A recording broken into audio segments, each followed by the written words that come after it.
প্রাকৃতিক নৈসর্গ ও প্রাচীন ঐতিহ্যে ভরপুর মানিকগঞ্জ। রাজধানীর কাছের এই জেলায় ঘুরে বেড়ানোর জন্য রয়েছে ঐতিহ্যবাহী নিদর্শন সহ মনোমুগ্ধকর পরিবেশ। বিখ্যাত হাজারী গুড়, নিজামের মিষ্টি সহ উল্লেখযোগ্য খাবারও রয়েছে এখানে। পদ্মা, যমুনা, কালীগঙ্গা, ধলেশ্বরী আর ইছামতির কোলঘেঁষা জেলা মানিকগঞ্জ। রাজধানী থেকে খুব কাছেই ঐতিহ্যবাহী এ জেলার সাটুরিয়ায় রয়েছে ২০০ বছরের পুরনো বালিয়াটি জমিদার বাড়ি, যার স্থাপত্য শিল্প মুগ্ধ করবে যে কাউকে। আর শিবালয় উপজেলায় রয়েছে বিদ্রোহী কবি কাজী নজরুল ইসলাম ও তার সহধর্মিণী প্রমীলা দেবীর স্মৃতিবিজড়িত তেওতা জমিদার বাড়ি। এ বাড়িতেই অসংখ্যবার পদধূলি দিয়েছেন কাজী নজরুল।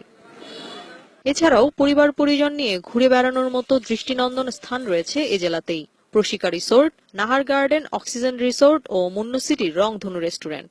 ইংল্যান্ডের রানীকে উপহার পাঠানো খেজুর রসের বিখ্যাত হাজারী গুড়, নিজামের মিষ্টি, পলাশের পান্তোয়া ও পাগলার চমচম যে কারো মন কেড়ে নেবে। নদী তীরবর্তী গ্রামগুলো আছে, এগুলো প্রাকৃতিক সৌন্দর্য এত বিমোহিত করবে যে কোনো মানুষকেই ধরে রাখবার মতো, আনন্দ দেওয়ার মতো পরিবেশ সেখানে আছে। পিকনিক স্পটই বলেন, অথবা সেমিনার সিম্পোজিয়াম বলেন, অথবা পার্টিগুলোর কনফারেন্স বলেন, ইভেন বিদেশি ডেলিগেটরাও যদি আসে, সেই দিক থেকে মানিকগঞ্জের আবাসনের জায়গাগুলো খারাপ না।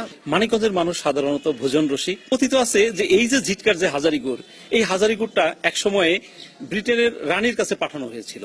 সে ব্রিটেনের রানী ওই গুড় খেয়ে খুব অবাক হয়ে গেছিলেন যে এত মজার একটা খাবার হতে পারে। ঢাকার পার্শ্ববর্তী জেলা হওয়ার পরও মানিকগঞ্জে তেমন ভাবে পর্যটন কেন্দ্র গড়ে ওঠেনি, যদিও রয়েছে ব্যাপক সম্ভাবনা। রাস্তাঘাট যে পরিমাণ রয়েছে যথেষ্ট ভালো, তবে আরো সম্ভাবনা রয়েছে, কিন্তু আমরা সেই সম্ভাবনাকে যদি কাজে লাগাতে পারি তো মানিকগঞ্জ একটা পর্যটন নগরী হিসেবে গড়ে উঠবে। আবাসন ব্যবস্থার আরেকটু ভালো হলে এবং এই যে তাহলে তাদের জন্য, পর্যটকদের জন্য এই সুবিধা বৃদ্ধি করা প্রয়োজন। মানিকগঞ্জের ঐতিহ্যবাহী নিদর্শন, খাবার ও প্রাকৃতিক সৌন্দর্য অনায়াসেই মন কাড়বে যে কোনো মানুষের। DBC news desk.